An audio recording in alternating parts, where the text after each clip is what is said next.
everybody? It's your girl, Cresta Star, and your guy, your boy, SP3. It is January 23rd, 2026. We're talking about Smackdown over here on Fightful. Welcome in. Sorry we're a little bit late. How are you, SP3? How are you, chat? What's going on? I am doing well. I feel honored to fill in for the wonderful Kate. Shout outs to Kate, who is enjoying a rare Friday off. And I am here to fill in with Cresta Star, and I'm in the festive mood because I'm in the attic in my house and we didn't take down this reef. So happy holidays and happy wrestle days to you too, guys. If you're liking what you're hearing so far, or if you're new here, please consider giving this channel a thumbs up, or if you're listening to us on your audio, give this a thumbs up on your podcasts, wherever you consume your podcast from. Guys, leave a thumbs up on this video. If you want to get in on this conversation, go ahead and leave us a super chat, or if you want to give us a humper chat, head on over to humperchats.com. Yes, that's HUMPERCHATS.com. We get to keep a little bit more of the proceeds. And Sean is happy. I'm happy. SP3 is happy. We're all around happy. Guys, go ahead and give us a follow on YouTube. Fightful on YouTube is almost at 215,000 subscribers. So we need your help. And with you, we can do it. I think I've plugged everything for right now. I want to get into SmackDown, but before we get into the meat and potatoes, SP3, what was your overall take about SmackDown this evening? I thought this was a solid SmackDown. I've been a big fan of SmackDown. I've been waving my blue flag, not that type of flag. You know, we already had enough gangbanging on this show.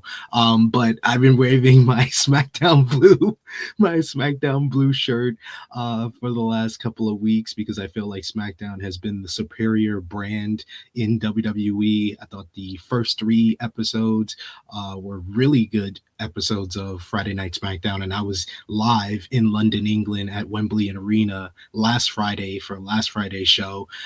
This show I felt was not as good as the past 3 weeks, but still a solid effort. I think they have the pieces in place. There's just places on the card that need a bit more work, but the top of the card and the build up for Saturday night's main event and the Royal Rumble was solid tonight. So overall, a pretty decent show. What did you think? I thought tonight was a good go-home show for Saturday night's main event. I think it furthered along all the stories that it needed to further along, and I agree with you. SmackDown has been on an upward tick. I was sports entertained for most of the night. All of my complaints really is just pacing, and even most of the pacing they got together.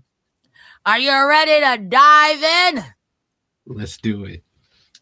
We're going to get us started off right with a super chat from our good friend. I can't click this one. Can you click Single Blue Note the Panda? Says, thank you for reviewing this show. How was the crowd?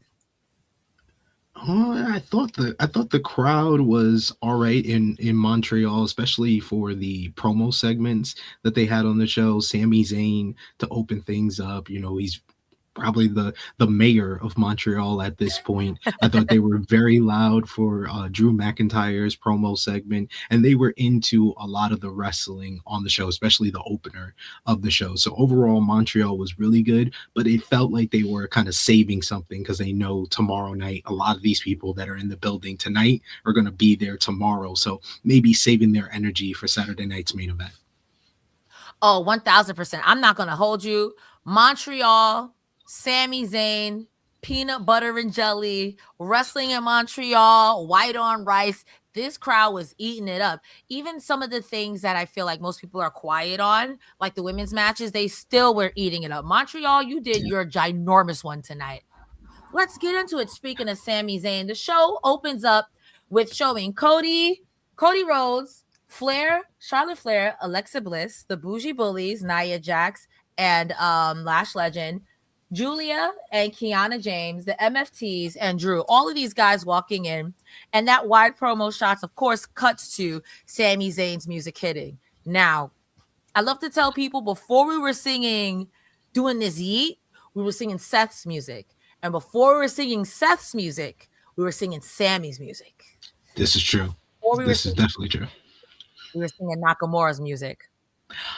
You see, we're going through different levels. It's levels to this stuff, you know. Yeah, it was Nakamura, then it turned into Sami Zayn, then it went into Seth Rollins, then it went to Yeaton all over the place. But yeah, Sami Zayn though in Montreal, you know you're gonna get the melody. They're gonna be singing to the song. They're gonna be with the Olay chant. So it was just a vibe to start off the show.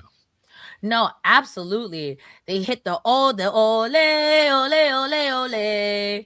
And of course, Sammy had to start it off with Quebecois, which I found out recently is a little bit different than actual. Well, I'm not saying not actual French. I don't want no beef.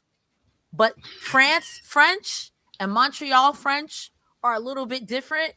And while people in Montreal apparently don't care, people in France are like, oui, excusez-moi. So I don't know.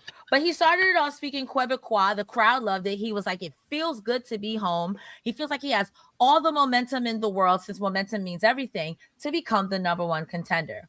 That's when Trick Williams came out, of course, jobbing it up. Compliment, because he is such a cool heel. And I hate that he's so cool.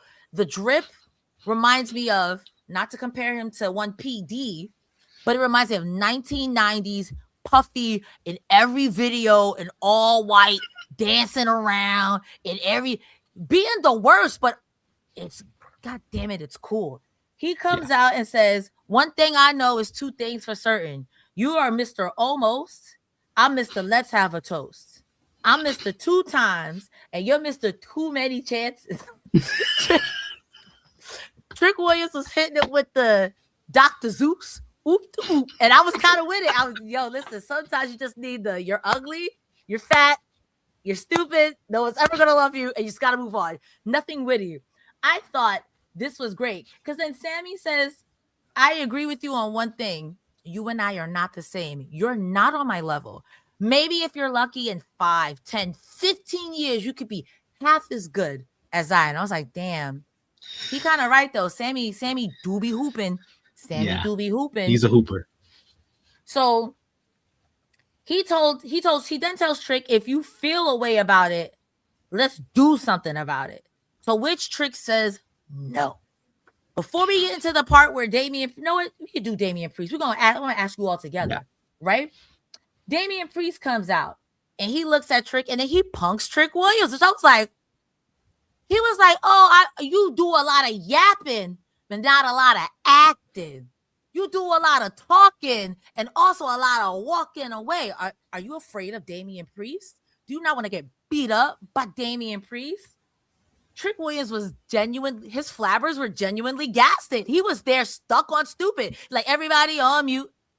When he finally came back, he said, I'm not scared of you, and I'm not scared to pop off, and then swings on Sami Zayn. The audacity. You still proving Damian's point.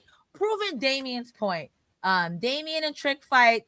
Damian gets pushed into Sammy, and that's the whole front segment. What did you think about this opening segment, SP3? Because I thought it was a great way to start out the show.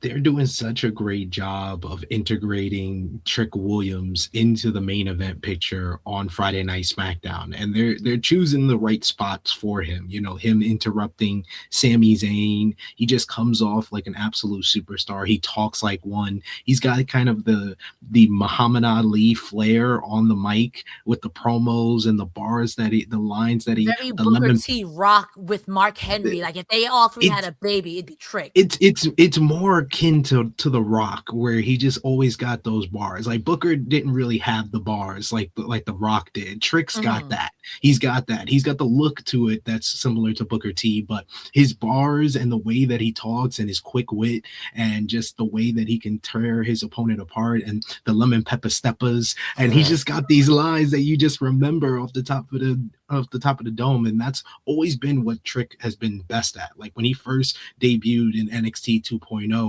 instantly you were like, oh, this guy's great on the mic. He just got that natural charisma, that natural talking ability. He had to basically get his wrestling to catch up with his talking ability. He was always a great talker, and you're kind of seeing that, where he just has that superstar appeal, that superstar status. As soon as he comes out there, he feels at home with the rest of the main eventers. He's in there with 4 former world champion Damian Priest with an established one of the top baby faces in Sami Zayn, and he does not look out of place despite he just started Mm-hmm. wrestling like 5 years ago. So it's so great how much he's kind of just instantly integrated and made this smooth transition to the main roster where he's at a higher level than some guys that have been there for a year and a half. He's already feeling at home in the top of the card. So that was my main takeaway from this segment is just how good Trick Williams is and how much superstar potential and main event status he already feels like. Sami Zayn in Montreal, he's just the ultimate babyface there. And I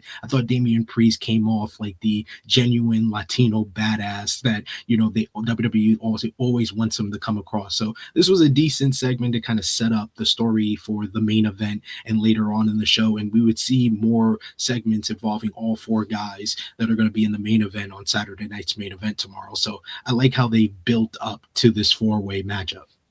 No, very well put. We have a super chat from Brandon and Cavallaro that says, I think I'm the only guy who doesn't get the trick hype. Bro wears waxing strips on his elbows.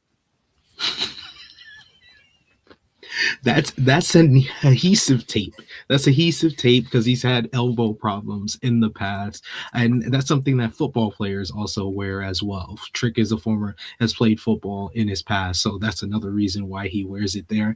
And probably you don't get the Trick hype mainly because you're probably more of an in-ring guy, which that is not Trick Williams' kind of forte. That's not where his strengths are at. His strengths is in his look and in his talking ability and his character work. And I think that he is the main person, I think, from the WWE roster that has benefited the most from the TNA partnership. I think that the TNA run with the TNA World Championship that took his heel work to another level. He's always had that connection with the crowd, and like I said, I was last week in London. I was there. He got the biggest reaction in London than anyone, even more than Kit Wilson, who's from there, even more than Leon Slater, who's from there, even more than Cody Rhodes and Drew McIntyre, the top stars on the show. Trick got the loudest reaction because he just has that natural connection with the audience. They want to sing Whoop That Trick. The theme song works. He comes off like a superstar.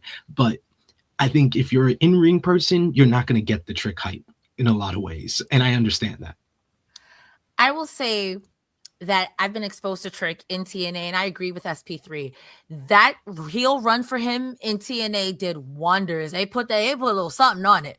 He is supposed to be insufferable. He is supposed to be the worst. He is supposed to be like that. But damn, that theme song is so good. Damn, everything about him is so good. The problem that a lot of wrestlers have right now is that they're too cool for school. We need more FTRs, more Darius Carters. Unfortunately, less Trick Williams, because Trick Williams got the same problem Kevin Owens got. You're too cool, and you're right. Drew McIntyre, you're too cool, and you're right. Be wrong. I need some JBLs. I need you to be wrong. Yeah, there's not a lot of just people that want to be the heel, and like even like someone like a MJF who's really good at being the heel. A lot of his stuff comes off like like a sarcastic comedian where he's funny. He's funny with everything that he's saying. He's wrong for everything that he says, but he's also hilarious at the same time. Yeah. We need more people that just want to be hated, and I agree with you. FTR with Stokely Hathaway, even though Stokely is hilarious, that's a heel. Don Callis, that's a heel. Like there's people. Darius Carter is like the best on the independent scene, where he just knows how to work in the ring, how to work in his character, the way that he walks. It just exudes heeldom. We need more heels. I agree. True heel SP3 for a reason. I love the heels, but there's too many cool heels, and that's what Trick Williams is right now. Yeah. No, completely. We have another super chat from Josh D from CT. Tricks, how dare you talk to me face like that was on point tonight. He definitely had that little kid like, what do you mean no more chips for me? He was like, he was just acting so indignant to what Damian Priest. It's like, I'm scared of you? Like, what you talking about? You would have swore he was Roman. He had the Roman faces like, who? Yo, who's this guy? Like, no, who are you, Trick? Like,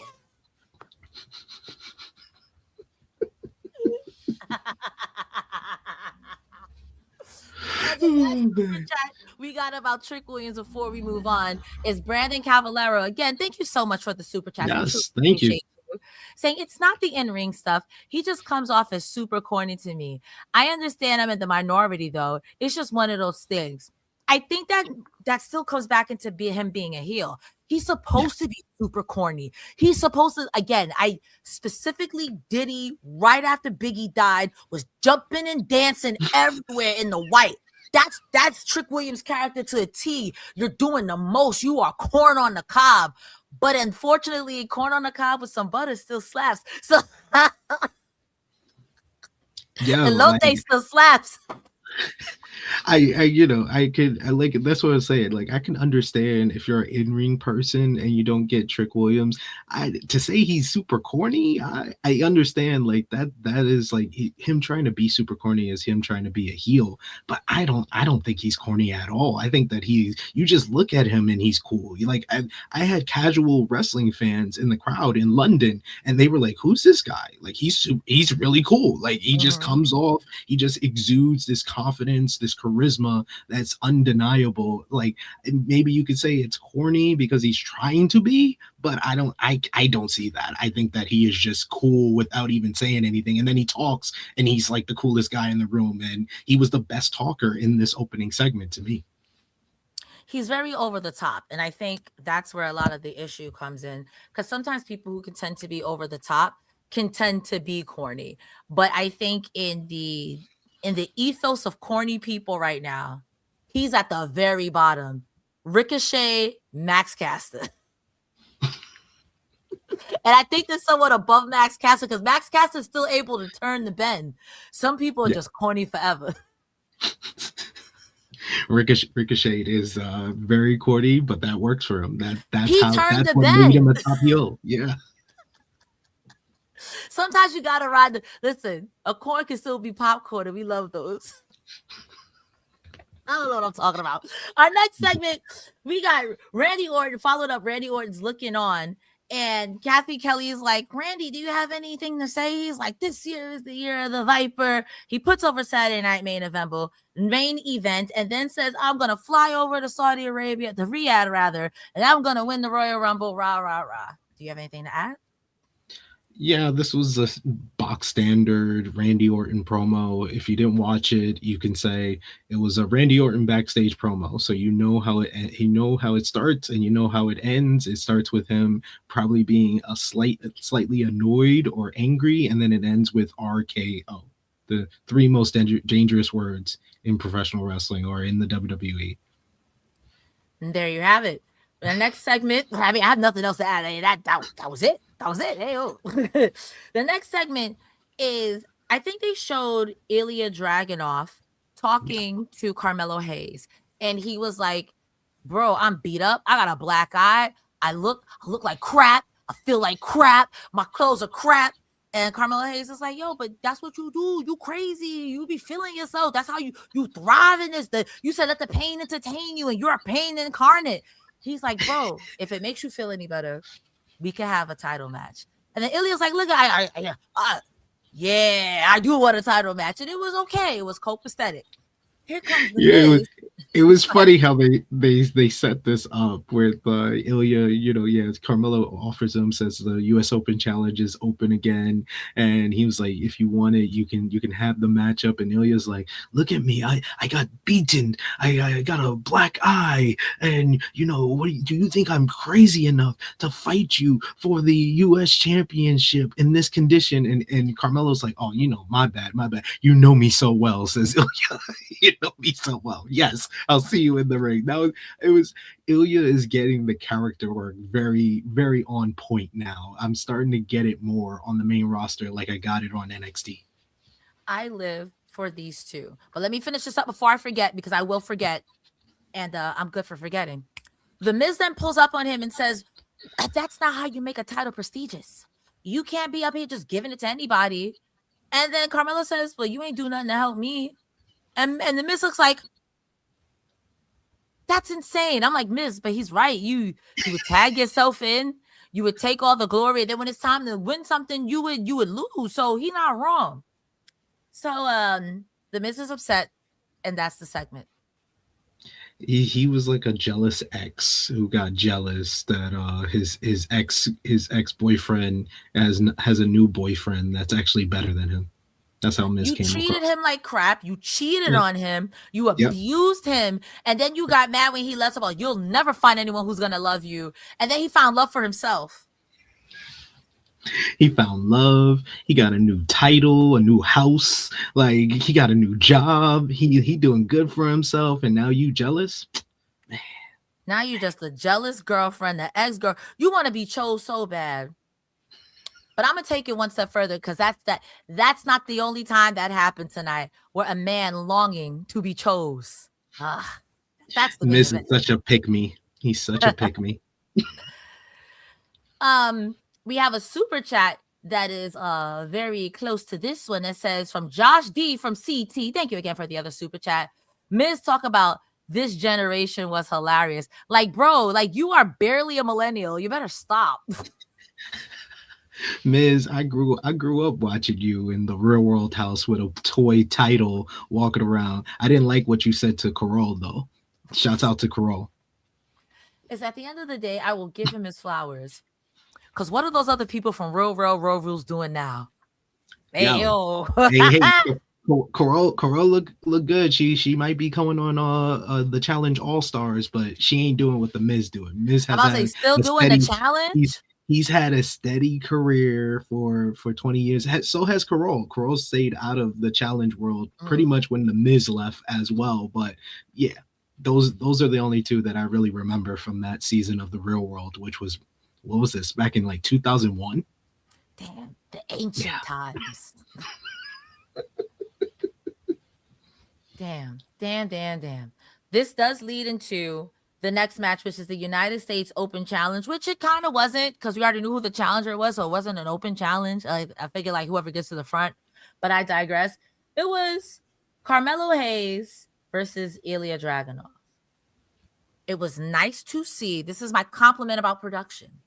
It was nice to see for a change that people got an entrance. It went to commercial and it didn't go to another segment. It just went to the other person's entrance. Yeah. That I need more of that. I can understand if you have to satisfy your advertisers or whatever, but don't go into 3 other segments and have the other person stand in the ring looking real stoops, like Hong Kong stoops. That happened a couple of times tonight. I mean, yeah, like listen, we had one good transition. That's the most we can hope for. I'm gonna be real with y'all. I didn't write a lot of notes because I was doing this every time Carmelo Hayes and Ilya Dragunov get on my screen. I know that it's never going to be the wrestling that's the problem. I'm trying to make sure these 2 young men don't kill themselves, kill each other, or who come in to cheat. This match was fantastic. I want to shout out that there was a huge superplex on Carmelo Hayes, and then the holy shit chance was so bad that they had to bleep it out on camera. There were nasty chops, like the Eddie Kingston's times 10 on Carmelo Hayes' chest, and there was a huge driver into the corner on Carmelo Hayes, but that was only 2. This is in the last throws of the match. The Miz comes out of nowhere and pushes Ilya Dragunov off the top rope when you think he's about to be won. And then Carmelo Hayes hits the first 48, wins. He's celebrating at first, but they play the run back, and it shows that the Miz pushed Ilya Dragunov, and Carmelo Hayes is pissed off about it. Before I get into my thoughts about it, SP3, what did you think about this match and the Miz interfering? Oh, I love this match. This was the best thing on the show for me. Definitely the match of the night. Ilya Dragunov and Carmelo Hayes is like the guaranteed banger that WWE can just pull out in case they need a highlight spotlight match. I didn't really like Kofi and Dolph that much. I mean, what can I? But they were always reliable. They were always reliable, but I'm talking about against each other. Like against each other, like this type of chemistry is just off the charts. It's just so good. Whenever they go out there, they can have like a 20-minute matchup. And I love the moment when they're on the apron and they're fighting and Ilya's smiling and he's like, "This is fun." And then and then Carmelo's like, "What the hell is wrong with you?" Who wants to wrestle a guy who does that? And he'll be bleeding from the nose. He's like, "Yeah. What do you mean, yeah?" he had the cut on over his eye. He's bleeding and stuff, and he just has a big smile on his face. He's got bruises all over his body. He chopped the hell out of Carmelo. You could see the red on Carmelo's chest by like the middle portion of the matchup. The near falls was on point. The superplex, the driver DVDs into the corner. It was just so hard hitting, and then the finish was great because it was basically a callback to their first matchup on SmackDown last month. I think it was the December 12th edition of SmackDown when Carmelo answered Ilya's open challenge, and then Johnny Gargano came out as Dragunov was selling. Johnny put, or I think it was Johnny or it was Tommaso Ciampa. They basically pushed Carmelo off the top rope, and that's how Carmelo lost, which set up their second Ciampa. matchup. Yeah, which set up their second matchup on the December 26th edition of SmackDown, where Carmelo beat him for the United States Championship. So this was a reversal of the roles where Ilya is the one getting pushed off the top rope by The Miz, who's feuding with Carmelo. So yeah, I like how that was turned around. And then that bump on the first 48 is one of the best bumps you will see in wrestling this whole entire year. I know this year we're only 23 days in, but I think we set the bar on one of the best bumps of the entire year. Yo, he takes the bump on the knees and he just propels himself, and he does like a whole flip and then lands perfectly on his back for the cover. Like you had wrestlers like Donovan Dijak on social media retweeting this bump. This bump was sensational. Oh my God. Go out of you. If there is one moment from this matchup you need to see, it's just the finish and that bump by Ilya. Ilya and Carmelo just guaranteed 4+ stars every single time they're out there. And this was another great one, even with the interference in the matchup. No, absolutely. That bump was gnarly. And it's one of those things where it's like, not only did it look gnarly, it wasn't like funny like when The Rock got stunned and did the 360 and the somersault. You know, it was like, damn. And then to fall into place, damn, you're a professional for real. If anything, I feel bad for The Miz because now you gotta wrestle Ilya. He's not ready for that. What you gonna do, brother? Hey, Miz got some of the best matches of his whole entire career against Gunther a couple of years ago, so maybe that's prepared him for the ass kicking he's gonna get when he faces Ilya Dragunov on SmackDown. I don't think that was the correlation you needed to make, because Ilya beat Gunther in NXT UK. This is the guy that beat him.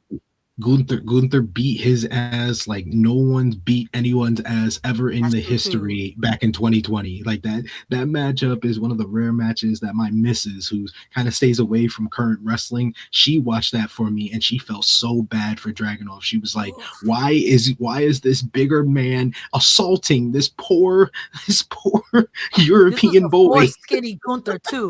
This was big, like big Luther, skinny Luther. Big Gunther, skinny Gunther. This was big Gunther. So he had that was Walter. That was Walter. That's why I called this current guy Gunther, because Walter was a different guy. That was like 100 pounds ago. Yeah, that was his brother. Yeah, we don't know that guy anymore. That guy's up out of here. Our next segment is a sit-down interview with Cody Rhodes and Michael Cole. Michael Cole tries to start off the interview anyway, someone with journalistic integrity. I say that because kayfabe would start off with, you talk a lot about your title. How does it feel, now that you've lost your title? Cody, being the professional, again, kayfabe, pivots the conversation to, I don't want to talk about that. I want to talk about regaining my title, how I'm going to win the Rumble a third time. I'm going to be the champion a third time. And then Michael Cole said, anybody trying to talk about that? How you feel about Jacob Fatu? Yo, Michael Cole was standing on business. He was an op tonight. Cody tried to be a politician, and Michael Cole was like, nah, bump all that. Let's talk about the real stuff. He's like, don't forget, heel Michael Cole is still in here. How you feel about Jacob Fatu giving you the work, causing you your title? Before Cody could say, well, he said some things. He said, Jacob Fatu, he just acts. He doesn't think. And then all you hear in the background is, nah, let me in. Let me in. Jacob Fatu comes in. Cody is like, it's fine. And honestly, this was sports entertainment. I know I shouldn't be laughing. It's supposed to be Yes. serious, but to me, this was extremely unserious. I'm so sorry. This man says, let me read from my little bum ass notes. He tells Cody Rhodes, I don't give a heck if you didn't like what I do. I was locked in. I was beating up Drew. I was focused on Drew. I was focused on you. And then you come in being the hero. That's the problem. You always want to be a hero. I thought he was going to call him Homelander. I'm like, you roast him. You should have called him Homelander, that dumbass jacket. Yeah, that I mean. No, but can we first, like, before we get into anything, you got your notes. You can tell about the promo. There has to be a reason why Kate asked me to be on the show and why I'm doing it with Cresta. Cresta and me are both from New York City. More importantly, we've both lived in the Bronx. Jacob Fatu was the most gang-banging stuff we've ever seen on WWE television in the history of WWE television. He came on screen, and I just thought he was going to be like, I was like, yo, he out here really gang-banging, looking like a blood, yo. I've lived with Crips. Like, he was straight blooded out. That was wild. A sentence that literally left my mouth when he came on here. I was like, oh, you want Backley Bit Bookies? Yo, that was insane to me. I was like, wait, hold up. Did he just straight gangbang without saying a word with just his attire? Oh my God. I'm glad you thought it was like New York. To me, it was given, I don't know, maybe it's because I'm a hater. Oh no, he's from the West Coast. He's giving California. It definitely gave California. Because Yeah, even out here, Bloods wasn't wearing the whole handkerchief out. But you know who was? LA dudes. LA cats, Bay Area cats. That's it. We wore the red puffers. You might have had the red Tims, maybe the cherry colas on an off night, beef and broccolis. You had the red bubble. You know what I mean? You did different things, and of course you had the handkerchief in the back. We wasn't heart. We wasn't the hat. This. Unless you're from Harlem. That's very Harlem. That is a Harlem thing. I'm from Harlem. That's where I grew up. I'm from Harlem. And like I said, I lived with a Compton Crip for like a decade. Like this was, I was just like, this dude just went straight blooded out on Cody.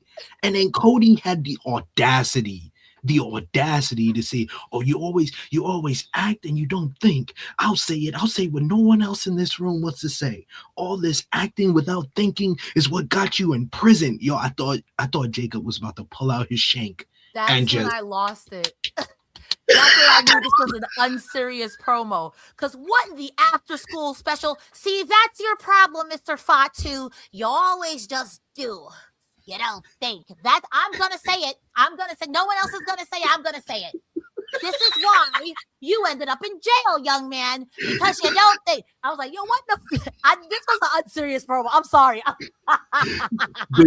This was the funniest thing on the show. Like there was two funny ass things on the show, but this had me bawling. I was in tears watching this segment. Because it's like, what I'm about to say are all jokes. On the one side, you got a Samoan blood,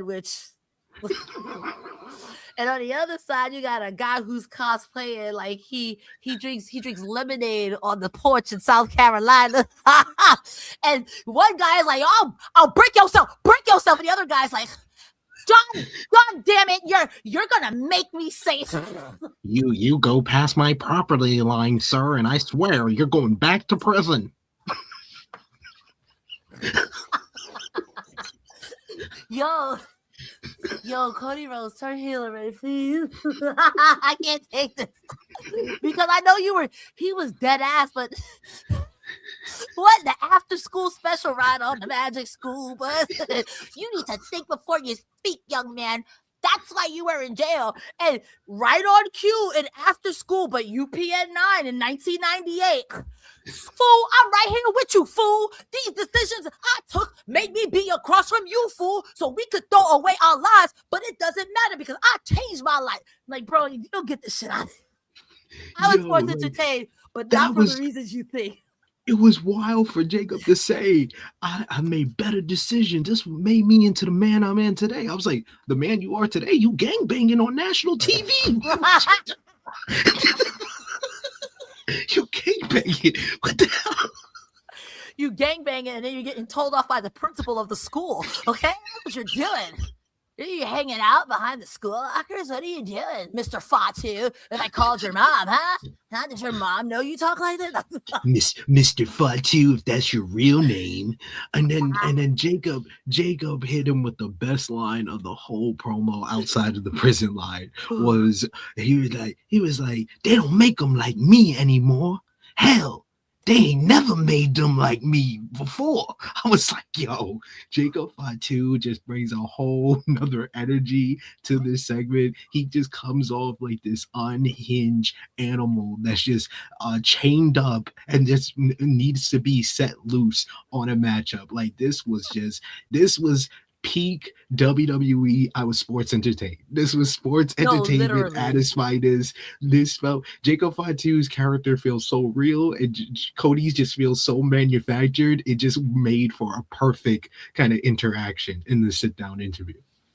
I will say this: only thing Jacob Fatu lied about is they don't make them like me at all. No, pal. I've seen another Samoan so dangerous, so vicious, and his name. Samoa Joe.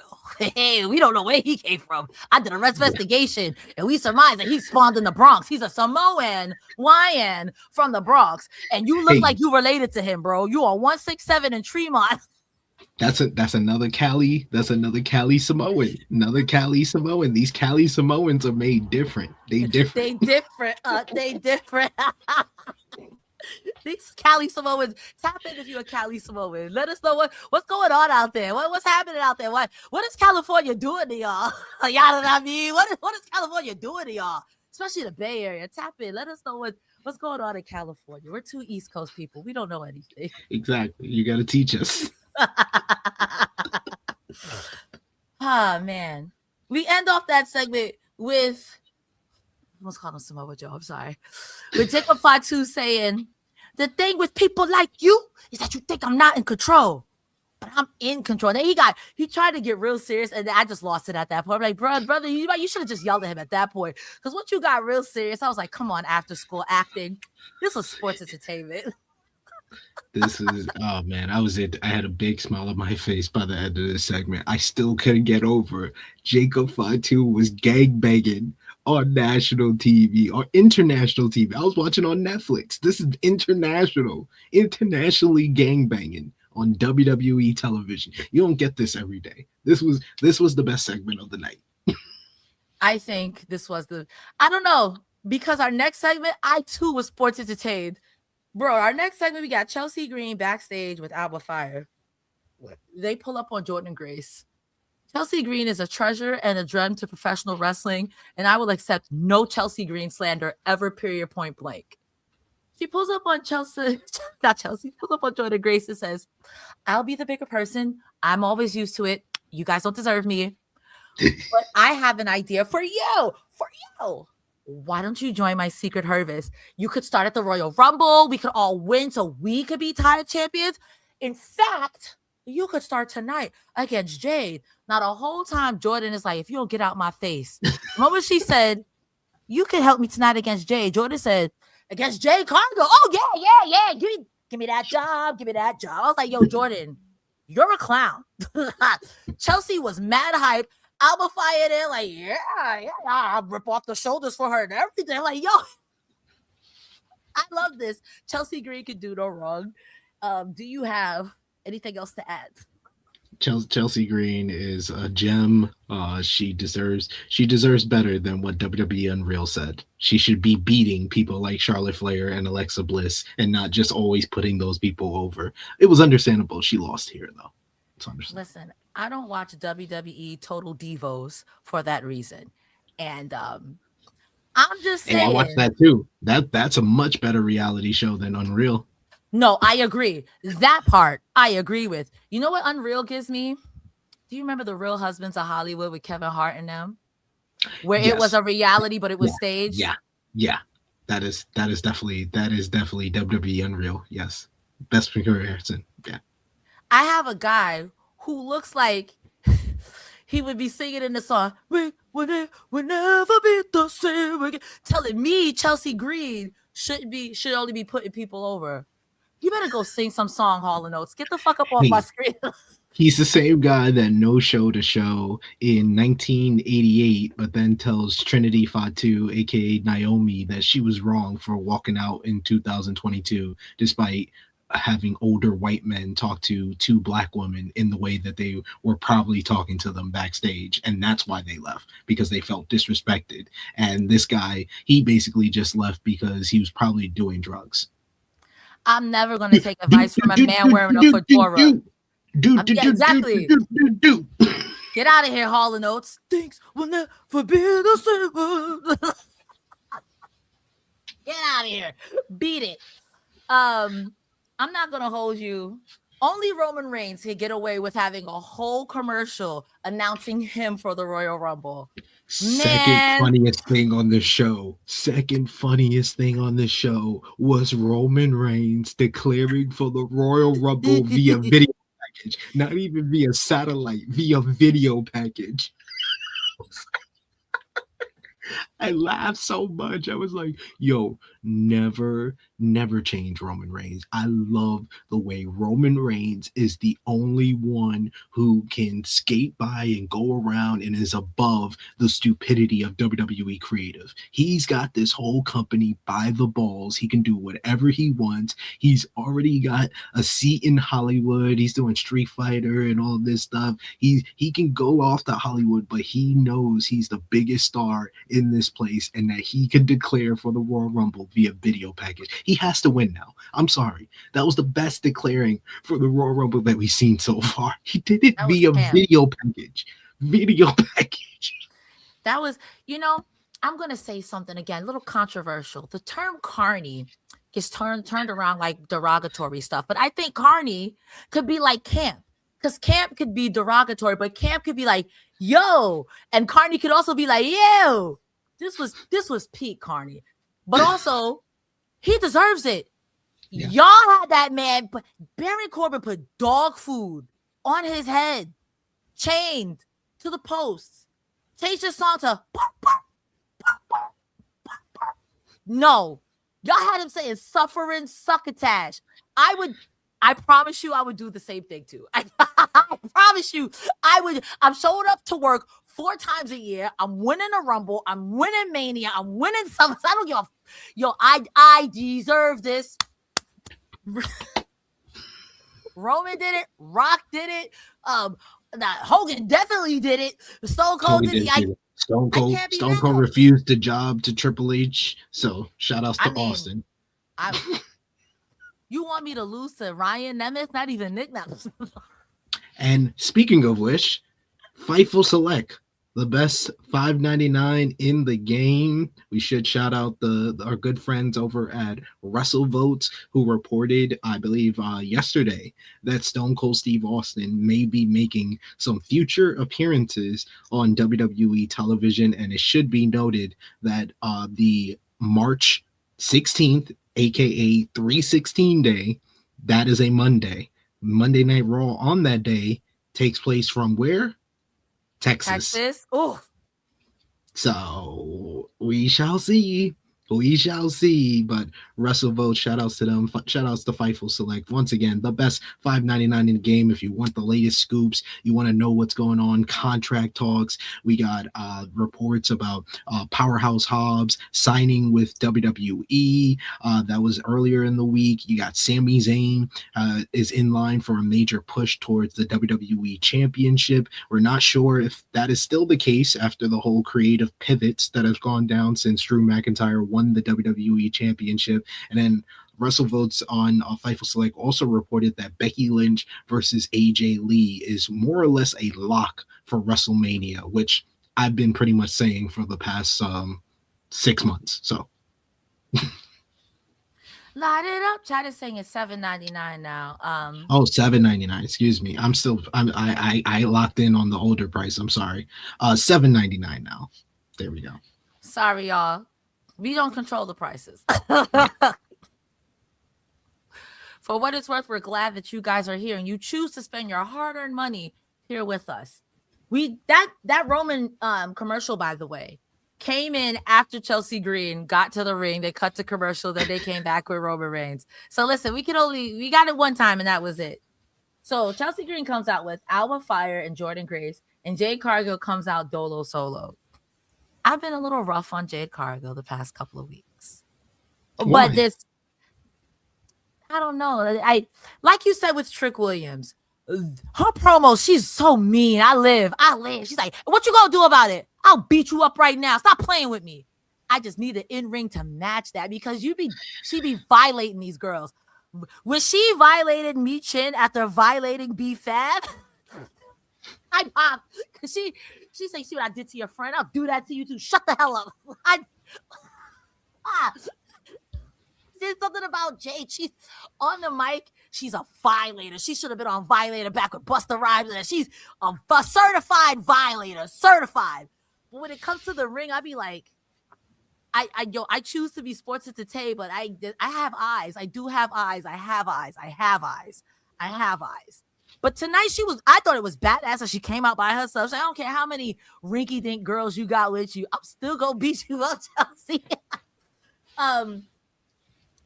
Jade was too busy jaw-jacking with Jordan Grace that Chelsea got the dive. And for a hot second, I was like, Chelsea about to have a serious match. Wrong. Chelsea's a clown, and we love Chelsea for that. There was the pushes. I mean, the highlight of this match was Jade starting off hot, doing some push-ups. She took double knees to the back. But I don't know. Man. This is a fine match. The power bomb to Chelsea Green with impunity, I won't lie, that was really, really good. The Jaded on Chelsea Green, Jade wins. Post-match, Jordan Grace fried me when she said, what was the point of that? She fried me. She fried the shit out of me. I'm sorry. I mean the curse. But it's after 12 o'clock. It's fine. The bet is off. She fried me when she said, what was the point of this? I was like, yo, just... Do you have any comments on the match before we get to the post-match? The match was kind of just there. It kind of happened. It was like, 3 minutes? Yeah. Yeah. It was the post-match, really. Jordan was like, yo, what's the point of this? You come out here, you say the same thing every week. So what? You can win the title, but you can't seem to defend the title. So since you got your little warm-up, why don't we wrestle right now? For the life of me, when Jay did this, I thought she was going to put it on her forehead, like, because the height difference was crazy. I thought she was going to give her the Pokemon. My child. But she just straight up said no. This was fine. I think, again, promos, vignettes, her strength. So I don't know. I don't want to be a hater because I feel like women, especially in professional wrestling, get a bad rep and a bad flag. I don't know.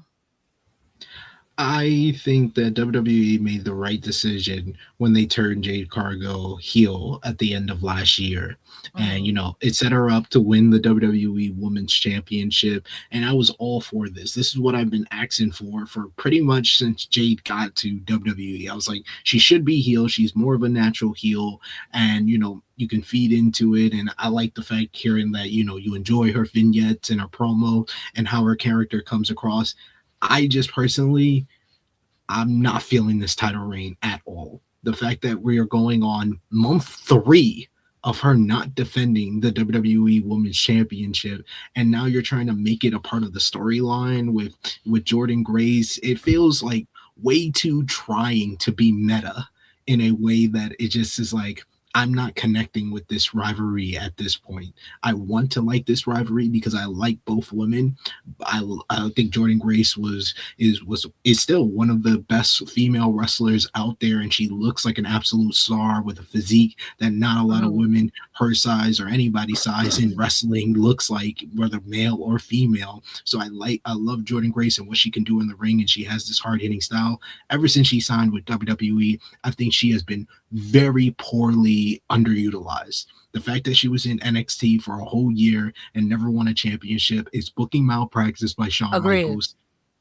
I like the fact that she's come to the main roster and she's in a feud with the WWE Women's Champion, but I honestly would have done the title matchup either tomorrow at Saturday night's main event or at the Royal Rumble. Her being in the Royal Rumble, I'm just like, so Jade's still not going to defend the title. That's what you're telling me. That's what I got from this post match where she declared, where basically Jordan was declaring for the Royal Rumble. I was like, so we got to wait a whole nother month for Jade to finally defend this title.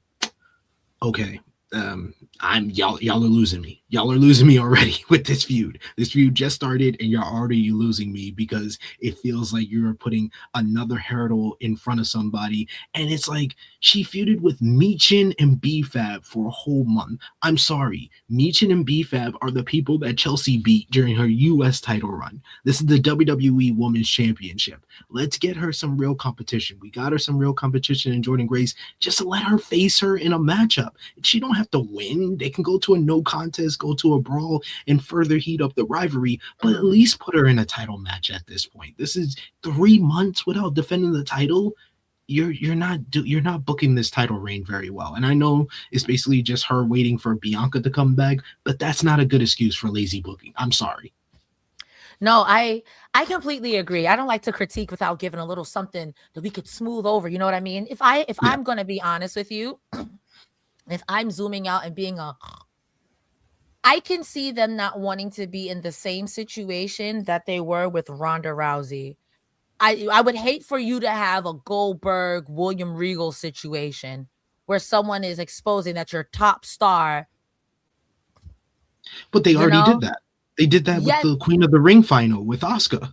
When they put her in the ring with Asuka, that's objectively Jade's worst matchup in WWE because they put her in. But you see how they're not doing it again, though? Yeah, I understand that. But Jade being a heel should mean that you put her in there with someone like a Charlotte Flair, like an Alexa Bliss, who can have a hope spot. You have an established main event star, and then Jade just walks right through them. They should have done that in these first 3 months, but like the chat is saying, I agree with the chat.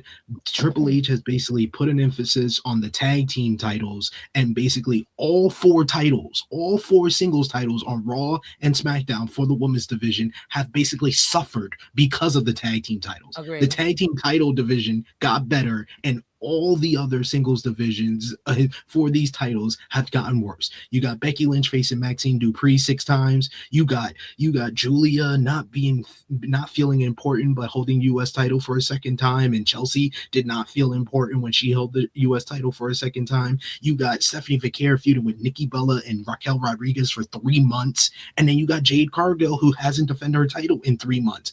This is ridiculous. Come on. Like there is a way to make the tag team titles important and also care about the rest of your singles divisions. It's not the tag titles that are important. It's the 4 women who are important. Bliss, Flair, Io, Ripley. That's your main event women's scene right there. So those are your important people. You never built up your undercard. I think that I agree that it's lazy booking because we had JBL running it. We had The Miz running it. There are ways to make a heel still feel strong in a heel while being a piece of crap. But and I'm not trying to be like women versus men, but y'all don't put that same effort into the women. You don't. You can tell the storyline there. And again, not to bring up Ronda Rousey again, but rather than put these people in NXT, you've already spent so much money on them. You'd rather not have a bad. It's stupid. I think that it's booking. It's a booking thing. You can work around these people's flaws or their strengths and weaknesses, but you're not doing that. You've had old people, geriatric people, put on 30-minute matches. Okay? I'm not going to say who, but y'all thinking of the same people, okay? So if we can do that, we can find a way to book it where she's not defending her title, where your undercard, like you said, feels important. Like, it shouldn't take an injection of Natalya. It shouldn't be that if we take away the 4 main single stars, the rest of your women's division is in shambles. You have Giulia and Stephanie Vaquer, for Christ's sakes. That doesn't make any sense. Chelsea Green can do whatever she wants. I've seen Chelsea Green bleed buckets in TNA, so if she wants to honky tonk now, I respect it taking your time off. I absolutely do. But you have to put emphasis on the things that she's doing, because you're not putting emphasis when it's on Giulia. You wasn't putting emphasis when it was on Zelina Vega. You're not putting emphasis when it's on Chelsea Green. But you're not even putting emphasis on your champion, Jade Cargill. So And the US title has been around for now 14 months. It has never appeared on a premium live event. And I don't see that changing anytime soon. Let's cleanse the palate. We're going to do a super chat here. We got super chat from Greg Cherry Brand. It says, one thing we're guaranteed with this SmackDown post show is having lovely people on the screen. Hello, Cresta. Hello, SP3. Hope yins are well. We're doing all right. We are. Greg Cherry, one of the best people. One of the best people out there. One of the nicest guys. Great to see you, Greg. We have another sorry, super chat. I don't think I read this. I don't know. Brandon Cavallaro 26 says, I really hope it turns out Cody packed up Jacob. I don't know, man. That's a Fortnite match to me. Like when you see Rick and Morty and Goku just fighting the thing. That's a Fortnite match to me. I want to see it, but that's a Fortnite match to me. But I think he's referring to Cody being the one who attacked Jacob Fatu. Who do you think did it? Because who attacked Jacob Fatu tonight? No, who attacked Jacob Fatu last year? Who knocked his teeth out of his mouth? Because Drew keeps saying that he didn't do it. Cody said he didn't do it. I've been thinking that it's Randy Orton. I'm going to say Nick Aldis because he's been mad fugazi around Cody this whole thing. I don't care. Nick Aldis massaged the Drew situation with Cody. He's always sitting there like, I know you can still wrestle. You just did a 10. You not Adam Pearce. So I'm going to say it's Nick Aldis because Nick Aldis been acting real shady. You're not acting like a general manager. You want to get in that ring, and it's pissing me off. I see right through you, Aldis. I'm sorry. He's getting on my nerves. He's been getting on my nerves this whole Drew thing. You yelling at Cody like Drew isn't breaking and entering, bro. Do your job. Yeah, man. Nick Aldis had the lead on Adam Pearce for the best authority figure in WWE, and Adam Pearce is done lapping him now. Adam Pearce is because it's not Adam Pearce's fault. These kids is just bad. How can I reach these kids? These kids is bad. The kids are raw. Is that public school? That's your zone school. No one wants to go there. These kids are bad. I'm sorry. It's true. It's true. These kids are bad. Yeah. All right. Where am I now? We got Josh D from CT who says, I predict they take the title off Jade at Mania. I can see that. But they put it on who? If Bianca Belair is coming back at the Royal Rumble, she would seem like the logical person to face Jade at WrestleMania. Give it to Jordan Grace and let her wrestle Bianca Belair and let the muscle mommies fight. Let Bianca Belair beat Jordan Grace and have Jade be tight as hell. It'll give Jordan Grace a little something to be like, and then she can chase it. And I think that's fine for her chasing it. Because now you got these two muscle mommies beefing. And that's just me. That is just me. I wouldn't shoehorn in Bianca right away. I would definitely have Grace take it off of Jade. Grace lose it to Bianca, and Bianca and Jade fuel with Grace. Like, I'll beat up everybody. I'll air this out. I'll air this whole bitch out. Like, air it out. Like Mercedes. I heard Mercedes went through some glass tonight. Like she went through an airport glass also. I don't know. I gotta watch it. But I just heard. Okay. I want to see it. I'm gonna go ahead and read this one too, since we're on the topic of the women's wrestling. Saying, I hate to be that guy, but I'm sorry, Misfit Wrestling Podcast. Thank you so much for the super chat. Says, I hate to be that guy, but Liv Vicaire and Jade Bianca are not matches that move me for WrestleMania like Rhea Io does. I say to that, it's because Rhea and Io have been given time to wrestle. They have been given time to showcase their skills. While Bianca, I think, for a little bit was kind of shoved down our throats. I liked her, so I can understand the criticism. Like, damn, I'm tired of seeing Bianca in a certain way. Sure. But I think that when it comes to Rhea and Io, they get time. So we're always seeing them. So I think that if we did the same thing with Vicaire, I feel the same way about Liv. I give Liv credit because Liv made it work under two regimes, the Vince McMahon regime and Triple H regime. And she was the girl where people were like, we want someone different, got someone different. Like, not this girl, get her up out of here. And she's still relevant. I got to give props where props is due. I mean, a Liv Roxanne, I thought is where we were going, but I don't know.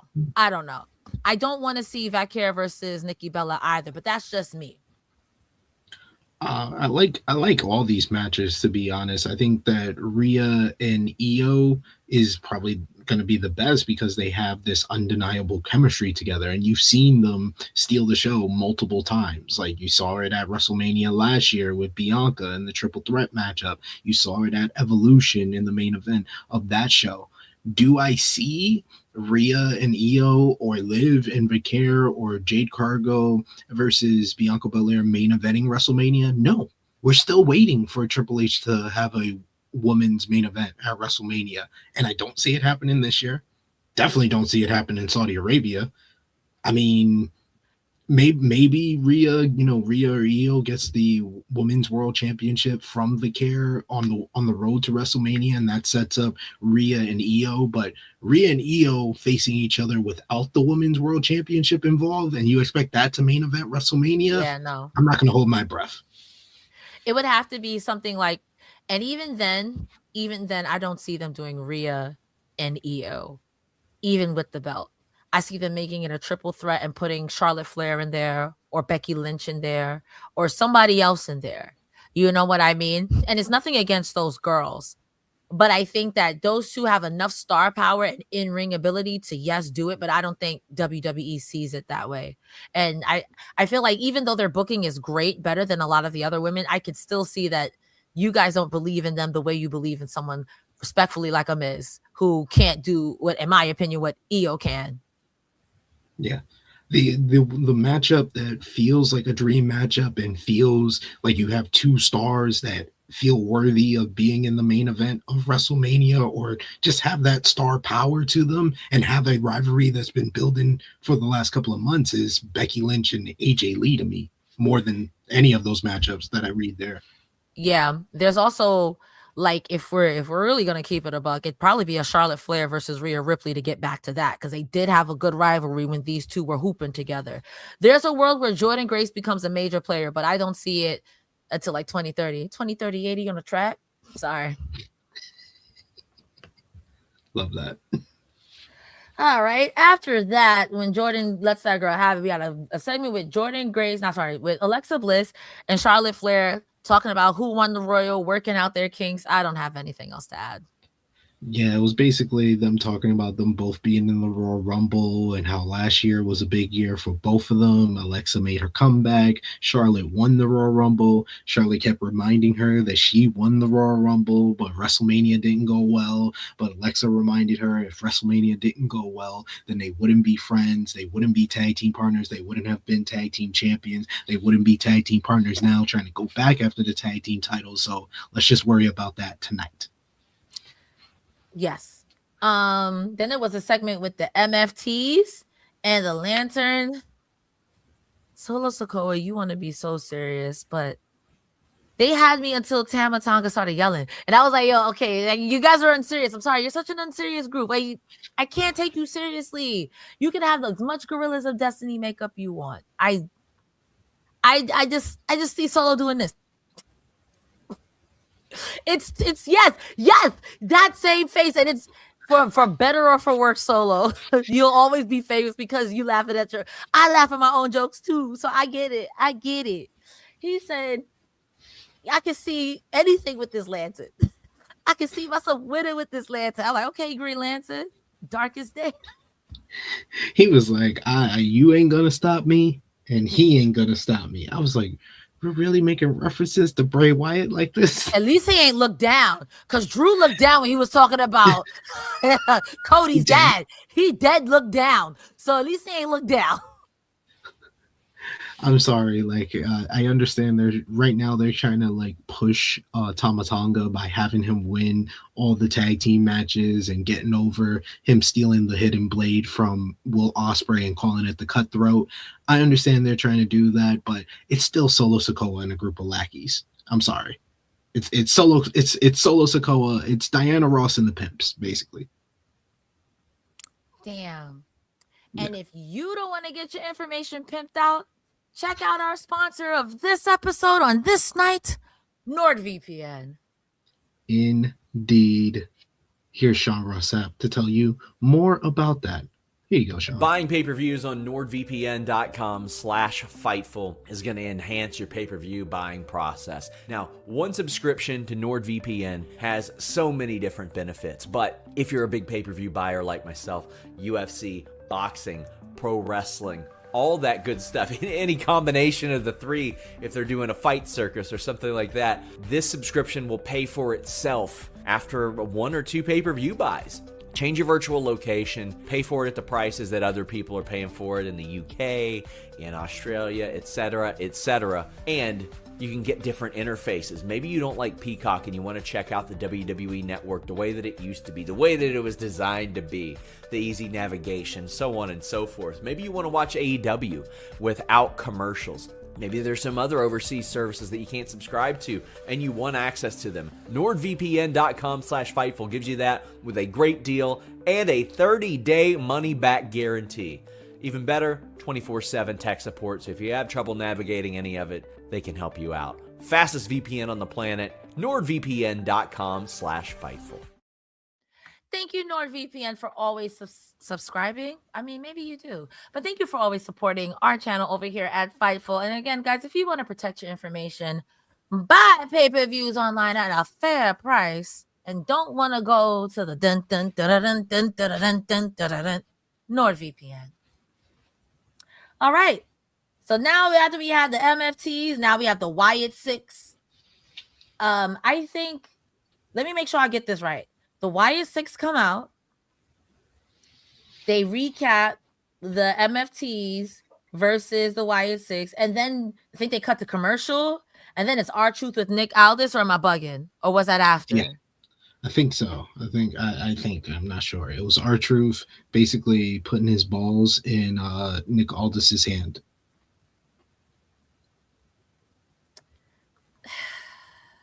WWE, you will pay for your crimes against R-Truth. You will pay for this life and the next. So be it. Help me, God. Not to hit you with the whatever you do until you do right by R-Truth. Whatever you touch is gonna fail. Hey, I want to give respect to R-Truth for standing on business on the Breakfast Club. He was like, I felt like a firing to me. I respect it.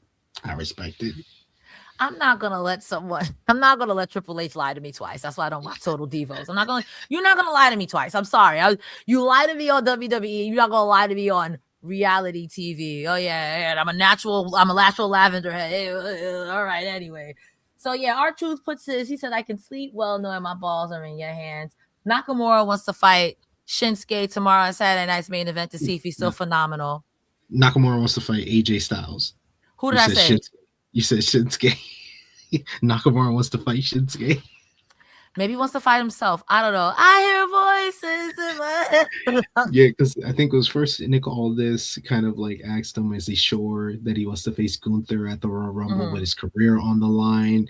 And he was like, I have to do this. But he says, I know you didn't ask me to come here just for that. And then Nakamura came in and he asked him if he's sure he wants to do that. And AJ's like, yeah, but Nakamura says, you got to prove that you're still phenomenal. So how about we run it back? So one of AJ's key rivalries in WWE, and of course it started in New Japan Pro Wrestling at Wrestle Kingdom 10.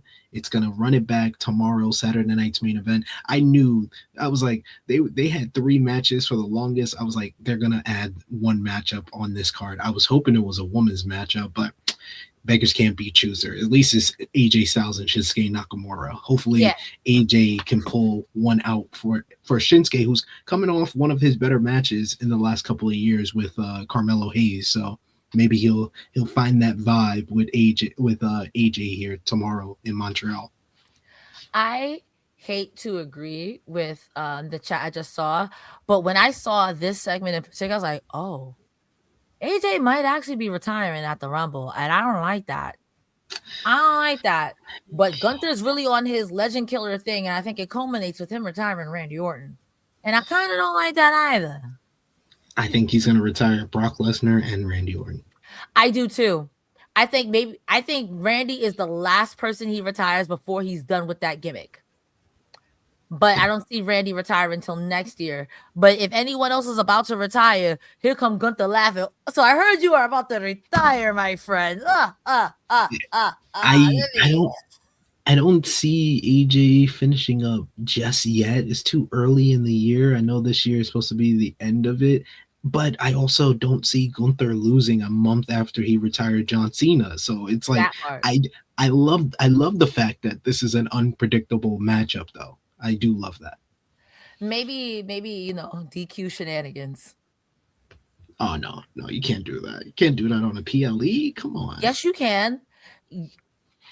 What? I lived through Roman Reigns' title run. Yes, you can do that on the PLEs. No, he never did. He never did DQs. He just had a bunch of interference with ref bumps. I hate that you're right, but you're right. You got it. You got semantics. You got it, but semantics. I'm semantics. Anyway, we finally get this Wyatt 6 MFT match, and I really don't have any notes, man. Tama Tonga pins Dexter Lumis. The MFTs are now the SmackDown Tag Champs. Thank God. At least we're doing something with them, because I like the Wyatt 6, but they doing a whole lot of nothing. They need to go back to kidnapping people like they did with the Miz. They seem just as unserious as the MFTs now, and I hate that for them. Yeah, I went into this matchup and I was like, yeah, I think this is the point of where SmackDown goes into their dragon state, where they're going to be dragging stuff out. Like, I wasn't feeling the Jordan Grace and Jade Cargill too much, but then this one, I was just like, this is just a match. These guys don't really have the best chemistry with each other. I think Joe Gacy and Dexter Lumis, they worked hard in this matchup to make it entertaining, but I don't think they have necessarily the best chemistry with Solo and Tama. But once Solo said he was going to be in the tag match, I was like, oh, the MFTs are winning, because Solo wouldn't be in this matchup if they weren't going to win. Like, that's the only time the MFTs really win an important matchup is when Solo's involved. So it made sense for them to win the tag team titles here, continue the rivalry. He still has the lantern. He used the lantern to get the win before the cutthroat. So it made sense. It keeps this storyline going that started back in the beginning of November. Mm-hmm. So we're going on 3 months of this rivalry, and I think I've been over it after a month, but here we are. I'm hoping that if this does continue, that it at least kicks up a notch. Half joking, half serious about maybe it's time that the Wyatt 6 starts kidnapping people again. But in the beginning, you made these guys sound like if you were embroiled with the Wyatt 6, your career was over because you're dead. They're gonna mess you up. Everything about you is going to change. And once you interact with them, you change. Kind of like Aleister Black in the beginning. Once you interact with them, it's all over for you.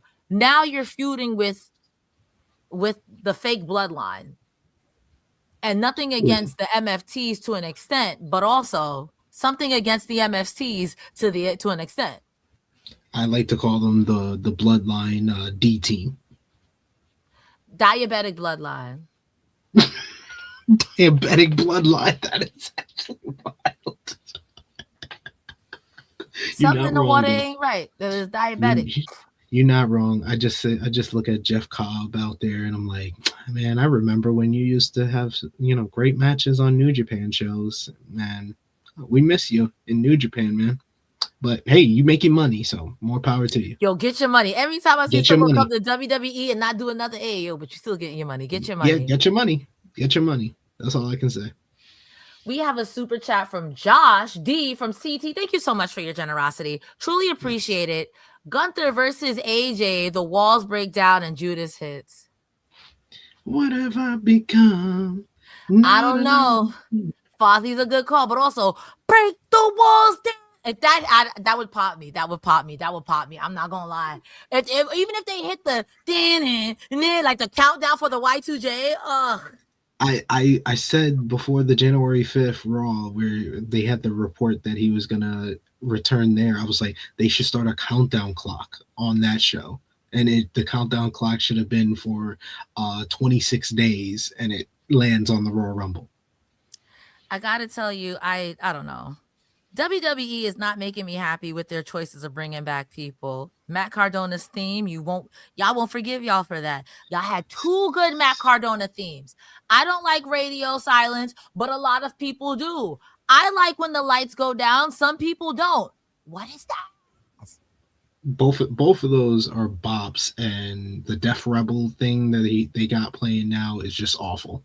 And it's crazy. Like Def Rebel is like, it's like playing the slots where like 1 out of 100 times you hit the jackpot. That's Def Rebel, because they hit the jackpot with Roman Reigns' original theme, and then they switched up the theme, and now it's not as good. Then you have something like a Kit Wilson theme, which is awesome. But then you got Matt Cardona's theme. Like, they're just so sporadic with everything. Honestly, music creation is my passion, and that's what it gives sometimes. I'm so sorry. Our next match on this lovely, illustrious card is Nathan Frazer with Axiom versus Johnny Gargano with Candice LeRae. Let me tell you what I thought about this match in song. Spots, spots, spots, spots, spots, spots, spots, spots, spots, spots, spots, spots, spots, spots, spots, spots. Everybody. Nothing wrong with that. This was a spot fest. So yeah, I lived. I like this. The twisting 450 miss on Frazer from Gargano. There was a beautiful super kick into a swinging neck breaker on Gargano from Frazer. The end comes when the end was very sports entertainment.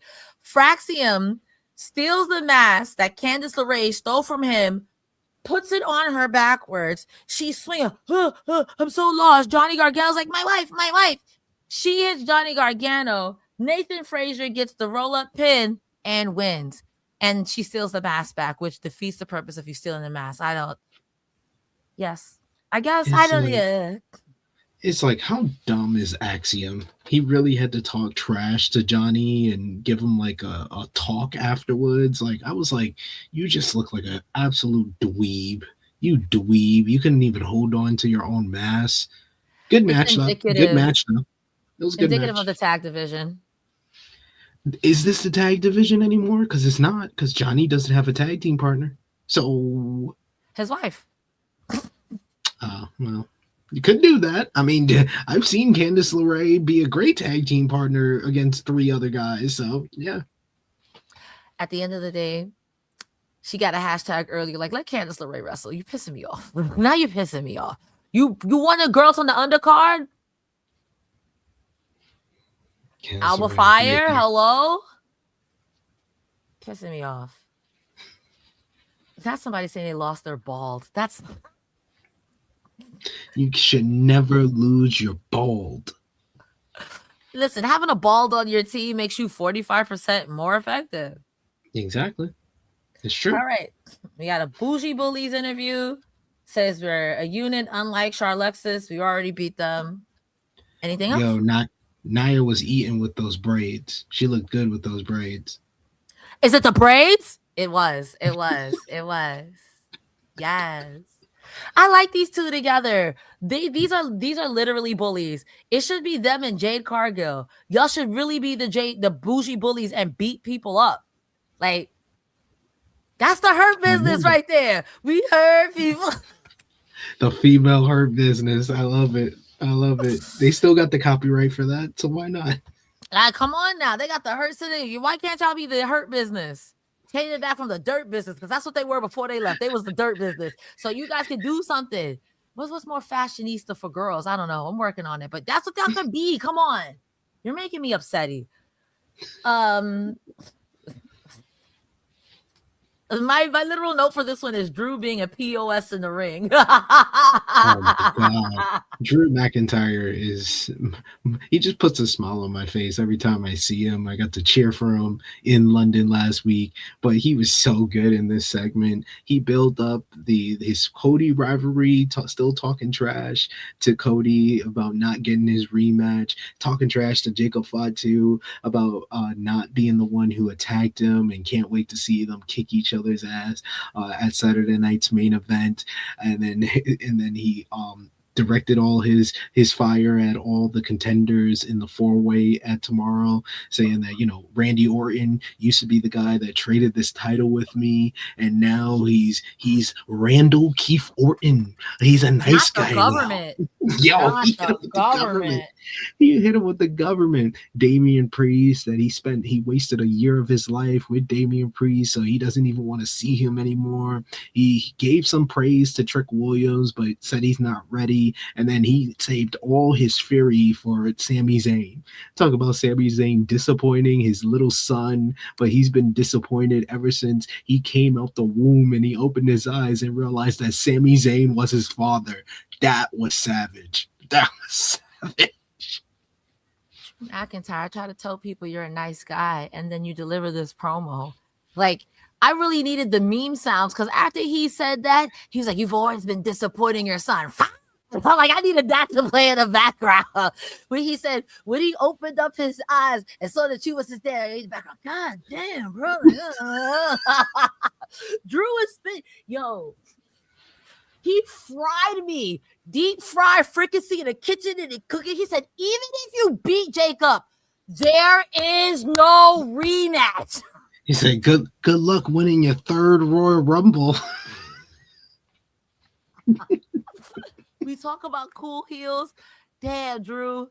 I can't, much like Kevin Owens, I can't boo you because you're right. When he called Randy Keith Mr. Randall Keith, you remember Guilty Conscious Eminem, Dr. Dre, when he was like, Randy Orton, Mr. Civilized, Mr. A, Mr. NWA. Like, I thought he was about to hit him with that. Like, Drew bro, McIntyre. like. Yo, he states nothing but facts. That's why one of the other best lines that he had when he was talking about Jacob not attacking him, he was like, and remember, Drew McIntyre, I don't lie. I don't lie. Like, he don't. He just says facts. He says facts. He don't lie, but he's a whiny little. That's the ex-girlfriend you can't get rid of. And once she got her man, mad annoying. Like, my man, my baby. This is, you want your man back? You want your unplugged? You want your? This is my man. This is my man. That's Drew McIntyre right now. And then the trolling didn't stop. We get later Cody Rhodes meeting up with AJ Styles, and he wishes him luck on his matchup against Gunther. And then Cody just makes a face, and we don't know what he's making the face at. He goes to his bus, and it's an autographed photo of Drew McIntyre with the WWE title on his bus window. This man is trolling at another level. He doesn't even have to be on screen to troll somebody. This Drew McIntyre, he's a great heel. Bro, did you see what he wrote on the thing he autographed? What he did said, he said I'm the real American dream. The real American dream. At this point, he has to rewrap Cody's bus in Drew McIntyre hitting the Shawn Michaels pose with the belt booty butt. He's got to do it. Now I need the office level pranks from him. I need him to just troll Cody. That's what I need. Cody shows up. His whole office bus is in Jello. I need that. That's what I need. That'd be perfect. Perfect. Honestly, Drew in this role, he deserves it. I'm so sorry. Every time you won, you got. So you absolutely deserve this. Our next segment backstage is Ray Phoenix pulls up on Trick Williams. This is why I like Trick Williams. Ray Phoenix, before you can even say something, he's like, I know you probably happy that I put you on the map last week. Trick Williams love doing charity work. Bro, if you don't get up out of here, calling Ray Phoenix charity work is criminally sports insane. That's insane. Ray Phoenix said, bro, I didn't forget how you cheated me. And I really expected Trick Williams to say, wow, imagine living in the past. Would have been great. That would have been great. No, he said, you can watch me win tomorrow night at Saturday night's main event and then win the WWE championship. And then maybe when I'm WWE championship, I'll give you a title shot. If I remember you. Trick Williams. Because after that, Phoenix said, oh, I'll remember. Oh, you getting cheated out of your boots tomorrow. I hope them boots is laced up tight, but you're getting cheated out of your boots, your socks, maybe even your drawers, bro. Phoenix is going to go up in there. You ain't winning shit. Maybe if you just would have said sorry, but opening up with I do charity work all the time is insane to say. I wrote that down. I'm not going to hold you. If my ex ever pulled up on me, I'd be like, you know, I do charity work from time to time. That's written down. I'm saving that. That's a good line. Good line. We got finally, I could say this super chat. These MF spitting Kit Wilson. Here we are with Kit Wilson. Theme a banger. I hate that I like his gear. He's so good. They were trying to ask him, what makes Matt Cardona so toxic? He described every wrestler between the years of 1979 and 2010 in WWE. If you look like Hulk Hogan, Mark Merrow, and he was cooking. Like, look at it. He has no responsibility. And Matt Cardona's like, bro, what is your problem with me? When he it's said, like your chiseled jaw, your broad connects. shoulders, your beard, your well-groomed beard. Listen, if you want to kiss, It was like, are you like Matt Cardona's like, are you complimenting me? It was like, no, you would think that men. You are lucky this is not TNA, because Matt Cardona's like, do you want to kiss? Because when he said your chiseled jaw and your beard connects, it's like, oh. Listen, I love a little Mickey James Trish Stratus tension, if you know what I mean. Flirtatious. Kid is very flirtatious. He's in love with Matt Cardona. I mean, you got to fight Chelsea Green for that, man. But I understand it. Like he said, the broad shoulders, you're tan. And Matt Cardona's like, I don't know what this is weird. But if you want to fight, I can fight you. And it walks away. And he turns back to Kathy Kelly's like, that's the problem with men like him. Always skirting accountability or want to answer with violence. I'm like, no, he said you would be a toxic male who wants to react with violence. And then he just looked at Kathy. He's like, men. Kit Wilson, you're clowning. I respect it. And you got the right clown to do it with, because Matt Cardona, honk, that's the right guy. You got the right one. I'm looking forward to it. He's always ready. Always ready for the clownery. I forgot the show was 3 hours. I'm like, damn, there's still more to go. Thank you guys for being patient, hanging out with us. It is 12:43 in the morning. And last time I looked, it was 12:03 in the morning. We're going to try to wrap this up. I appreciate you guys hanging out. You've been an hour and 30 minutes strong. Next, we got another match, a triple threat tag match. Charlotte Flair and Alexa Bliss versus Giulia and Kiana James versus Bougie Bullies, Lash Legend, and Nia Jax. Want to start off and say, I love Charlotte Flair's robes. Whoever does her robes, her ring gear as of late, 10 out of 10 would definitely recommend. I thought that Kiana James was in this match to do the J.O.B. I thought so too. Especially when she was there getting time. I was like, oh, girl, you going to shine despite. I respect it. There was a big pounce on Kiana from Nia Jax. There was a hot Alexa tag to which she shotgun drop kick on Nia, set up her sister Abigail, got big pumped kicked by Lash Legend, and then Lash Legend hits the Lash on Alexa Bliss. To then which Charlotte Flair speared Lash Legend out of her boots, out of her lashes, out of her gear. She speared the spine out of that girl. But then Kiana James comes in like an opportunist, picks the bones, and pins Alexa Bliss. So that means that Kiana James and Giulia now have a title shot in the future for the tag women's title belts. There is another segment. I'm just going to cut to that before we get to the next match. There is a segment backstage with Giulia and Kiana James. Kathy Kelly was like, okay, how do you girls feel? Giulia cuts us. I don't know what she said, but I'm afraid. She cut a promo in Japanese, and Kiana says, basically, I'm going to say this in a way even you could understand. After we get our tag title, she's going to go ahead and win the world title. So now she's going to be Giulia triple belts. What did you think of the match and this segment, SP3?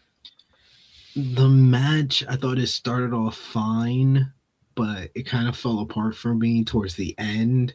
Like Charlotte's crossbody off the top did not look good. I felt like Alexa Bliss was waiting there forever, setting up for the Sister Abigail before somebody booted her in the face. It was just the timing of stuff was just a little bit off, especially when they were hitting like move after move and move like that. It's like I felt like I saw a better version of that with the 3-way they did on Raw with Bayley, Lyra, Judgment Day, and Kabuki Warriors. The finish, it was your box standard, every WWE 3-way finish that you've ever seen in your life, where person hits finisher on wrestler B, and then wrestler C comes in and takes the pin from them. I've seen this so many different times, so I kind of just became numb to this whole matchup. As far as the promo, I thought it was well done by Kiana and Giulia. I want to give them a chance, even though I know Giulia can speak English, so I don't understand why you're just making her like only speak Japanese and then have a translator afterwards. It just seems very weird, but teach us own. Listen, the WWE being weird, no way. They're always weird. Doesn't fail. Not at all. Ladies and gentlemen, I realize that the last 2 segments we already spoke about, so get in your super chat. We are heading into the main event. Let me tell you something about when keeping it real goes wrong. Samuel Zayn learned that hardcore tonight. First, there was a backstage segment with Damian Priest. Damian Priest said, he comes up to Sami Zayn, pulls up on Damian Priest, and is like, bro, I saw what happened. Ain't no hard feelings out there. And just to let you know, if Tricky Willie do anything, Sami Zayn, who's feeling very oozy in this Chili's tonight, will be out there to have your back. Damian Priest said, I don't need you to have my back. As a matter of fact, I need you to stay in the back. Or else.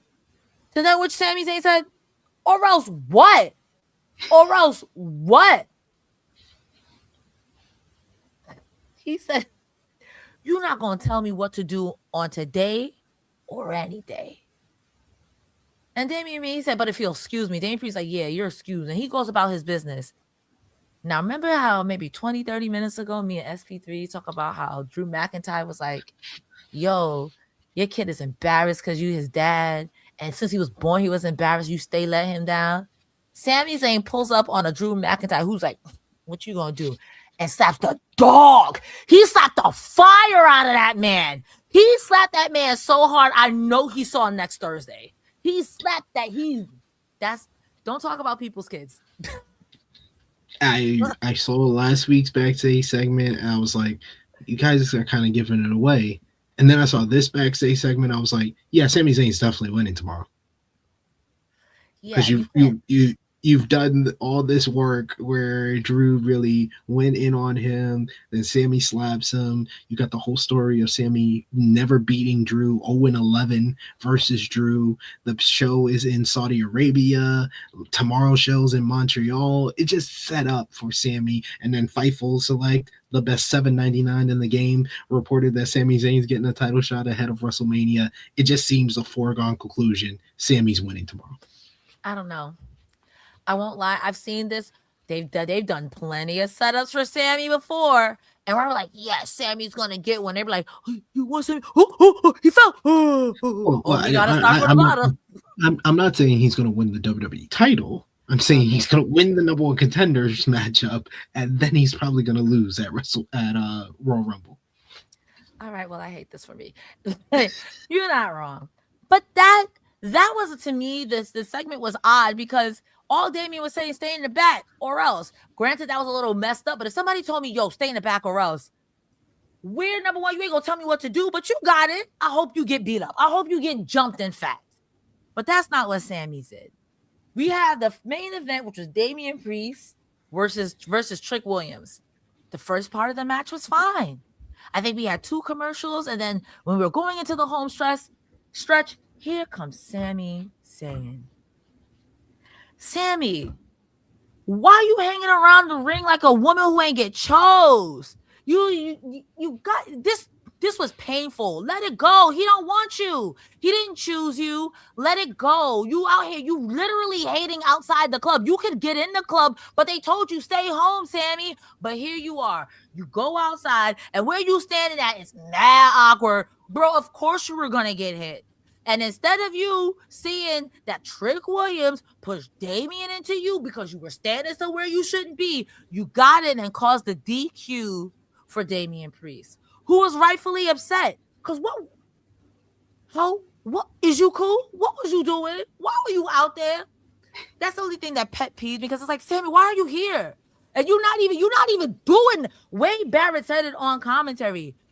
Why are you here? You're not even doing anything. You're not joining nobody on commentary. You didn't even pull up a chair. You wasn't even trying to be inconspicuous. You're just sitting there looking like, I know you'll change your mind if I just show up outside your job. Yo, go back to the back.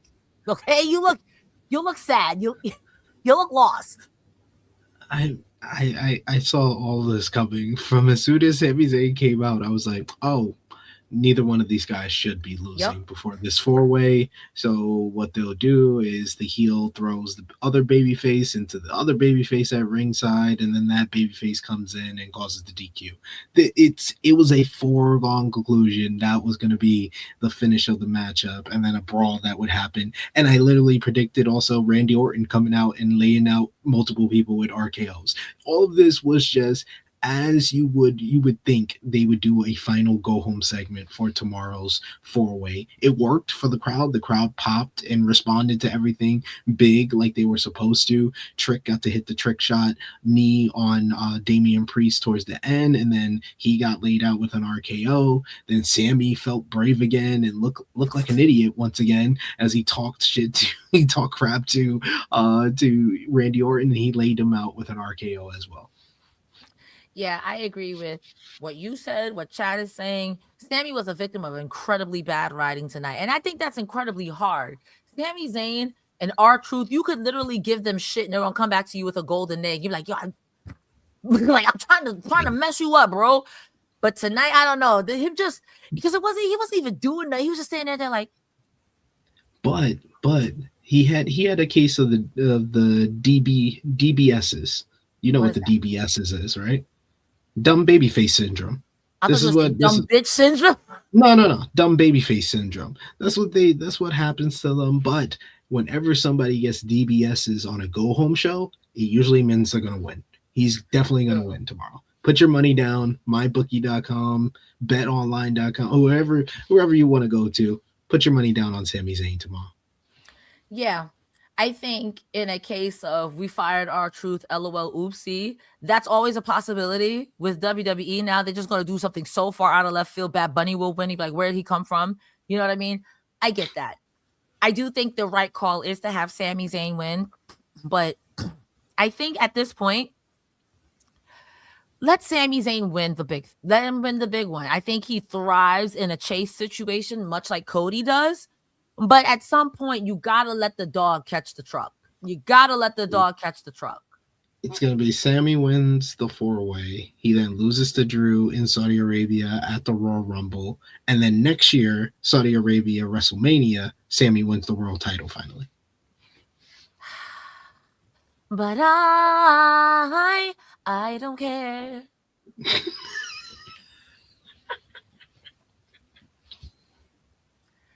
You couldn't pay me. I mean, you could pay me to watch the Saudi shows, but why not in his hometown? Montreal got a screw job. Why not give Montreal the Sammy job? Not like that, you nasties. Hey, they love him. They love him in Saudi. I don't have anything conducive to say. That's the end of our show, guys. We've had a great time with you. SP3, where can people find you, you honorary Quebecois? You can find me on the Twitter machine at TrueHeelSP3. I will be live tomorrow at 10:05 a.m. Eastern Time, the True Heel Heat flagship podcast. Myself, Miss Chrissy Love, and the True Jaw Josh talking about this week in wrestling. We'll talk about the Stone Cold news on him potentially making his return. We'll talk about The Rock potentially making his return after being snubbed at the Oscars. We'll have final predictions for Saturday night's main event, and we'll have some TikTok games. So join us 10:05 a.m. Eastern Time, the True Heel Heat flagship podcast. And I want to thank both Kate and Cresta for letting me fill in today. I had a great time talking to Cresta. She's one of the best in the biz, one of a complete gem for the Fightful team, and always has me laughing and a big smile on my face throughout the show. So thank you, Cresta. Hey, SP3, that's real nice of you. You're the best. You're literally our sixth man. I said this on the show before we got live. Like, this man is the sixth man. If the ball is on the rim, he's tipping it in with his ghostly powers. You guys give SP3 all the love. Please give him a follow. If you want more Cresta Star in your life, I will be here tomorrow. Myself, Rick, and Iridian. We won't be covering the Collision post show. We will be covering Saturday night's main event because, very respectfully, it's just a little bit more of a show than Collision is. A regular TV show or a PLE, I don't think. So I will be live tomorrow for Saturday night's main event. The three of us will be back together, hopefully back again. And I will be live on my personal YouTube channel, not YouTube, Twitch, every month, Wednesday and Thursday for AEW Dynamite and TNA Interactive. Jesus, it's late. I am tired.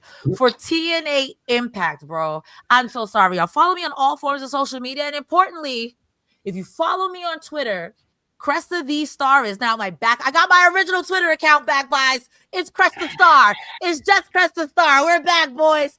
Yes. So go ahead and follow Cresta Star, Cresta the Star for wrestling memes and shit posts.